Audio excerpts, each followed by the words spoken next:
Hi friends, this is another session on non-verbal communication.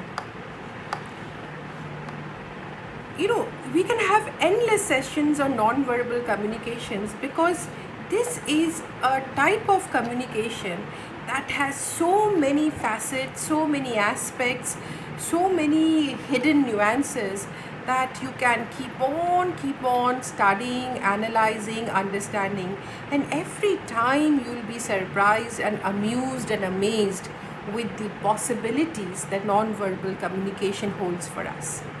Anyways, any discussion on communication should ideally start with the fact that communication is a two-way process. This, in other words, would also mean that communication is a bipolar process, which implies that at any instance of communication, there would be a sender X who, with his or her initial message, will start or initiate the process of communication, and the message would reach the receiver Y, and Y, on understanding the message, would give a due feedback. Now, in this process, what we must realize is this is a feedback response, that X has a message that he wants or she wants to give it to Y. This message could be anything. Let's, for instance, take the message, I love you. Right?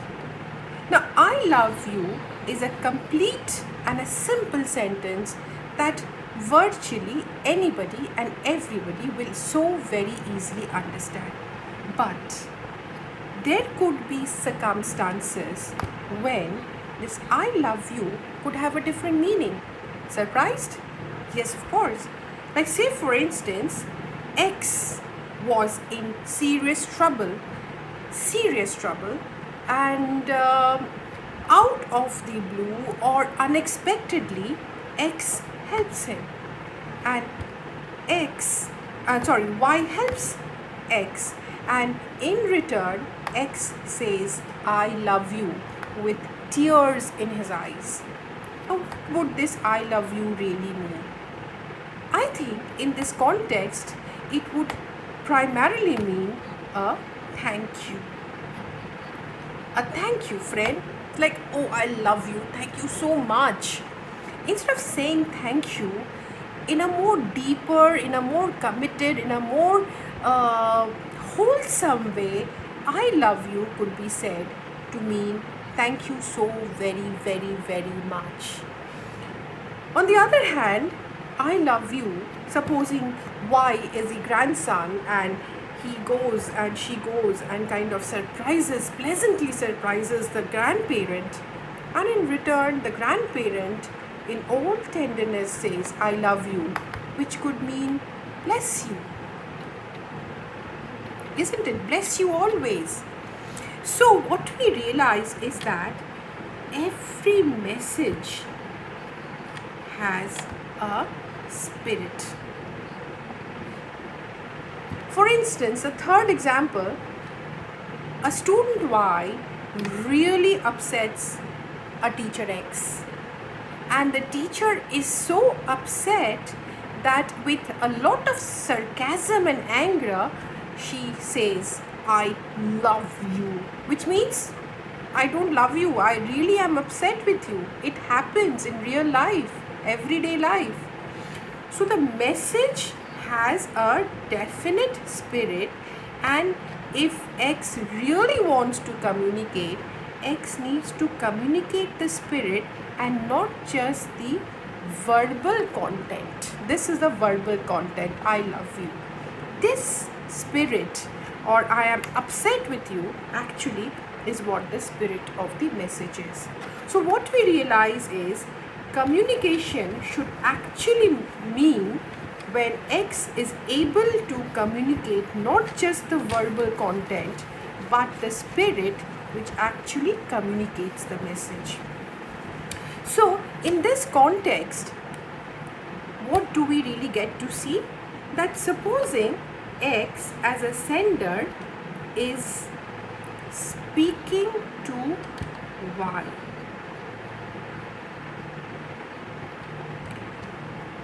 So when he is speaking to Y, what happens to Y?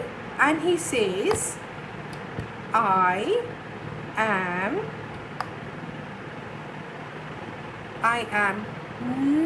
okay, or let's say the same message. Let's take this. I love you. Right? This is the message that is spoken by X to Y. So when X speaks, Y is doing two things. He is listening and he is seeing or looking at X. When X is listening, what is X listening? In the first instance, X is listening to the language which is I love you. No doubt about it. But what else is X listening? Sorry, Y listening? Y has listened to the language I love you, but along with it, Y has also listened to the voice, the tone, and the pitch with which X speaks. In the instance where the teacher says, I love you, X listens to the voice which is angry, the tone which is harsh, and the pitch which is shrill. And together, this is very negative. This is very, very negative. So it belies or it does not convey I love you. So here there is a negation of the content. And believe me, why instead of going or listening to the language alone, will rely more on this pitch, tone and voice. This is the non-verbal component of speech. Right? Because Y is listening. Y does not only listen to the language, but Y also listen to the pitch, the voice, and the tone with which the content was delivered. And if they don't match, the content will not be believed. Now, the same message, like X has listened, but simultaneously we notice that X is also looking at Y. So we see that X has listened and X is also looking at, Y is listened and Y is also looking at X. So when Y is looking at X, what is Y noticing? One, Y is noticing the image X is presenting to Y. This image would contain the dress or the outfit. It would include the accessories, which would be makeup, which would be haircut. It could be the style, the lipstick, the nail polish, everything. And dress would also include style, cut, fabric, everything. The color will also be very important. And finally, Y would also notice the space or the distance X is maintaining with him or her. Now give you an example. Supposing this is Y's wedding and X comes very shabbily, not caring for wearing any makeup, not caring for the outfit that he or she is wearing, the color. Like I would say some 20, 25, 30 years ago, Indian weddings did not really encourage guests coming in the color black. Black was looked upon to be an inauspicious color, and wedding, they thought the color black would bring a lot of bad luck. So guests always refrained from wearing the color black. Now, of course, it doesn't really matter. Then, if X is going for an interview, would you expect X to be going to the interview in his jogging suits? Of course not. Would you expect X to go to the temple and meet the priest, say again, in a swimsuit? No. So, dress has to be appropriate. Appropriate in the sense that it has to suit the occasion in terms of color, in terms of fabric, in terms of style. You cannot wear a bold dress when you go to meet your elders in the family in a very traditional Orthodox Indian family. So the dress tells the receiver about the sender. Is the sender serious? Is the sender committed? Is the sender concerned? Is the sender polite? Is the sender rude? The guest doesn't have to say anything. The sender doesn't have to say anything to I. The dress and the outfit will say whether the guest is rude, whether the guest is concerned, like I said, polite, so on and so forth. And so would the colors, the style, the cut, everything would, accordingly tell why, whether the sender is serious. Same thing about the makeup. You don't expect a teacher walk into the class dressed like as if she or he is going to a wedding party. You would at once know the teacher is not prepared for the class but is more prepared for the wedding party, isn't it?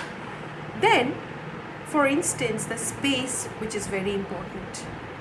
Will X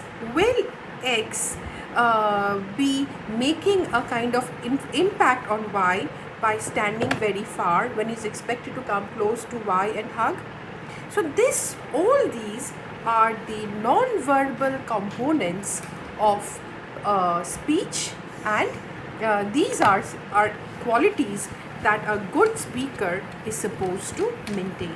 Now here I would like to talk about one particular scholar who has really left an impact in this field of studies. You must know about Professor Albert Mehrabian. I know the moment you talk about Albert, you want to hear Einstein. But in this case, in communication, our Einstein is Professor Albert Mehrabian. He was a professor of psychology in the University of California in USA. And you know what he said? He said, and this was a revolution. It really changed the way we talk and the way we train our students in becoming good communicators. Professor Mehrabian had said that when we speak, we use, it is only 7% of the meaning of our communication that is communicated through words or verbally. And the remaining 93% of the meaning is communicated non-verbally. Isn't this very surprising and amazing? Yes, this is known as the Mehrabian principle of communication. I'll write it for you so that you can remember, and it's called the Mehrabian,